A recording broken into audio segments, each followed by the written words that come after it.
All right, hey, what's up, everybody? Jason here again with Mr. the one and only Lem Ucida, and I wanted to have another conversation about worship. And this time, I got a tweet from him that said, "Hey, I'm down at Biola teaching a class on worship," and I was like, "Oh, cool! I would love to hear more about that." So I asked Lem if he would be willing to do a little video thing just to chat about kind of what he talked about in the worship class, and we'll go from there. So, Sure. Professor Lem, how you doing? Yes. Doing well, man. Thanks for taking the time to do this. Of course. This will actually help me to process through like what we talked about Yeah, in class. And I was in a worship class. I don't even know what the title of the class was. right on. I mean, but I was asked to talk about the identity formation of a worship leader. Yeah. And I kind of what I wanted to do was leave the students with a model or something Okay. so that so that when I left the class, if somebody were to ask him, well, how can you become a better worship leader? How can you grow as a Yeah. worship leader? They actually had a model from which they can, you Yeah. know, um, actually like like a jumping off point, if you know what I'm talking Sure. about. So the identity question was more on how do I become a worship leader or that hone that skill, not necessarily what is, how is my identity tied to being a worship leader inside and outside of that. Does that make sense? Yes, that makes sense. But what happened was we talked about both of those Okay, things. right, yeah. Because Does that that's what make I sense? absolutely what I thought when hey, identity for me being a worship leader, so much of my identity in the past had been wrapped up in that. So was curious to, how that played out in the conversation, or was it more, here's like you're saying, here's a model of how to shape your identity as a worship leader. Sure. Well, I did both. Cool, cool. Like I and I kind of stumbled upon it.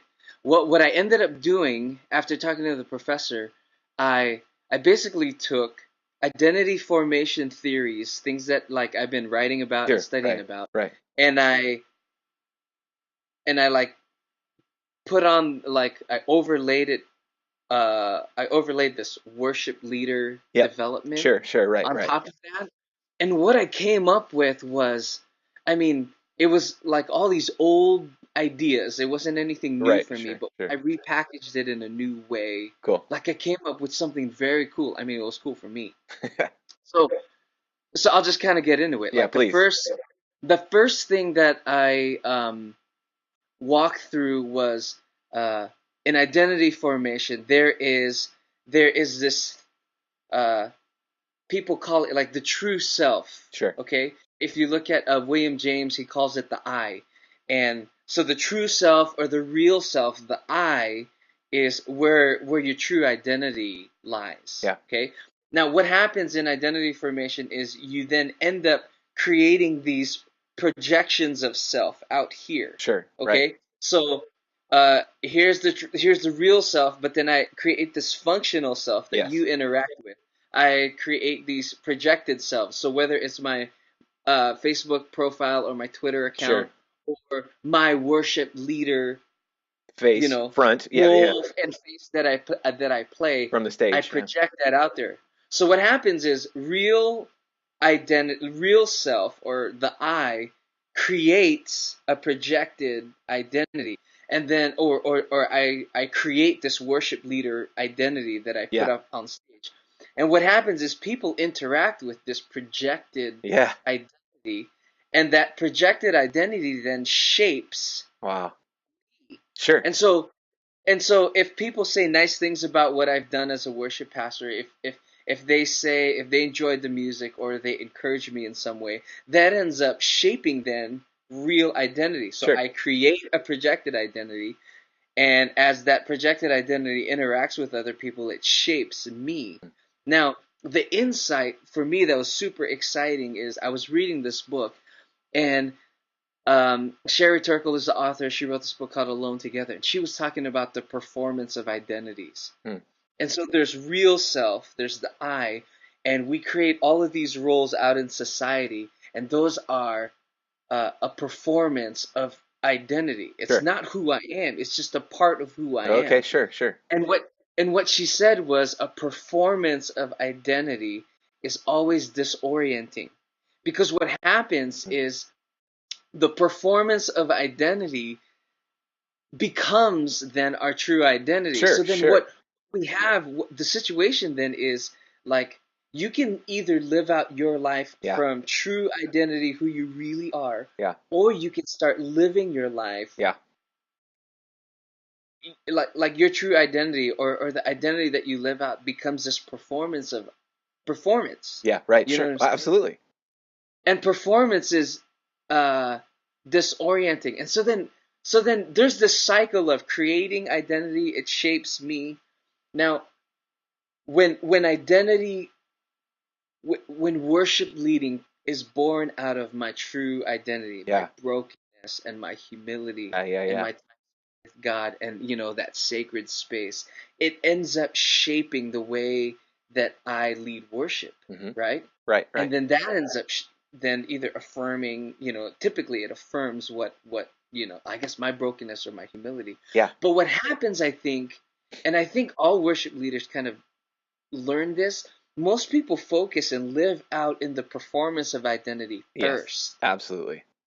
And what happens is when you live out the performance of identity first as a worship leader, that ends up then shaping your true self.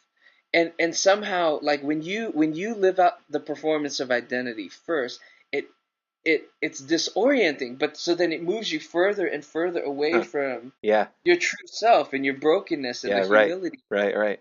right? You know what I'm saying? And then it becomes just performance. Sure, sure. Because people guard against performance as a worship leader, but leading out of humility Yeah, and the brokenness, somehow, like when you lead out of that, you know, it becomes less and less performance. You see what I'm saying? absolutely.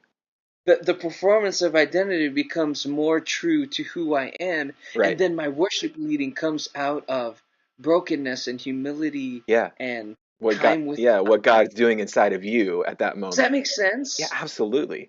I mean, I have experienced it, continue to experience it on a weekly basis. I'm sure you do as Yeah, well, as worship leaders. Sunday is always coming, so right. that's why it's hard, like you're saying, that there's a, You need both. exactly, right, exactly. Yeah, the Yeah, performance self and, how I project on what they see or what's actually happening inside of me. yeah. What I want to happen is I want God to use what's inside of me and for that to come out. But like you're saying, Right. First, yeah. that, yeah, but it's so, because Sunday's always coming and we have these pressures and we feel like it's got to be this or got to be that, then you focus on that first without focusing on the self first. Right. Yeah. And then it becomes about the production. It, And it- don't get me wrong, right. production and programming are very important. But when it's born out of the performance of Yes. identity, Yeah. then all of those things matter. But when it's born out of the time that was spent, you know what I'm Yeah. saying, or, Yeah. Yeah. or the brokenness that's here, then worship is just like automatic. Yeah. Yeah, That right. makes sense. Sure. Yeah. Yeah. Yeah. It's natural. And people see that, right? I mean, I think people can distinguish the two as well. Right. Yeah. That's So that's kind of, I mean, new ideas that I'd never thought about it, but like, we can kind of get, when you take a look at this model, you can kind of see, okay, I'm either living out this performance of identity or living out of my true identity. yeah. And, um, I I think they walked away with, okay, so now I have this model of I'm either doing one or the other. Sure. I mean, I need a good balance of both. Sure. Sure. Sure. Sure. Oh, that's good. See, so I'm still trying to work the idea Yeah. out. Well, no, yeah, my head is spinning too. I think it's good. I think it's good. Thanks for helping us start the conversation. And Yeah, absolutely.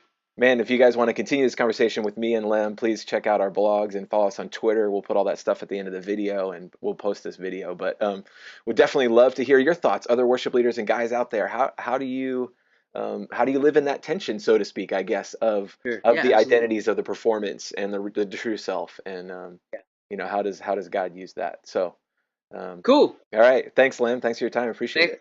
thanks, Jason. All right, see ya. Right on.